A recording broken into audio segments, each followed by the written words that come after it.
শহীদ ভৱন আৰু public library আজি যেটা পবিত্ৰ দিন 2 অক্টোবৰ মহামানৱ মহাত্মা গান্ধীৰ আজি জন্মদিন আৰু এই দিনটোতেই এই শহীদ ভৱনটো আচলতে এইটো প্ৰায় 130 বছৰ পুৰণি এটা অনুষ্ঠান য'ত নগৰৰ প্ৰতিগৰাকী ব্যক্তি ইয়াত আৱেগ অনুভূতি সোমাই আছে এই অনুষ্ঠানটো যোৱা সময়ছোৱাত অলপ জয়ী হৈ গৈছিলে কাৰণ এই আজি ঘৰটো 1950 চনতে নিৰ্মাণ হৈছিলে ইয়াৰ ৰাইজে বিচাৰিছিলে আজিখন ইয়াৰ পৰিচালনা সমিতি আমাৰ শহীদ ভৱনৰ পাব্লিক লাইব্ৰেৰী তেওঁলোকে কৈছে যে যিটো হেৰিটেজ আছে লুকটো আছে সেই লুকটো আমাৰ ইয়াৰ পৰা সেইটো বাদ দিব নালাগে আৰু সুন্দৰকৈ নিৰ্মাণ কৰিব লাগে আজি আমি প্ৰায় 1 কোটি 2 লাখ টকা ব্যয় সাপেক্ষে আমাৰ অসম চৰকাৰৰ দোহাৰ ফালৰ পৰা আজি নগৰ আৰু উন্নয়ন বিভাগৰ ফালৰ পৰা আজি এই যিটো অনুষ্ঠানটো সুন্দৰকৈ নিৰ্মাণ হ'ল পুনৰ নিৰ্মাণ হ'ল আৰু আজি ৰাইজৰ কাৰণে মুকলি কৰি দিয়া হ'ল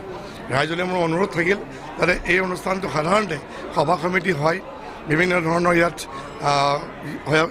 বহুতো অনুষ্ঠানবিলাক হয় আজি খুব সুন্দৰকৈ ব্যৱহাৰ কৰে আৰু বিশেষভাৱে ইয়াৰ পৰিচালনাৰ ক্ষেত্ৰত শহীদ ভৱনৰ পাব্লিক লাইব্ৰেৰী আছে তেনেকুৱা যাতে সুন্দৰকৈ পৰিকল্পনা কৰি যায় কাৰণ মই পুনৰবাৰ কৈছোঁ যে যদিও 1950 চনত এই ঘৰটোৰ নিৰ্মাণ হৈছিলে কিন্তু ইয়াৰ ইতিহাস হৈছে 130 বছৰ পুৰণা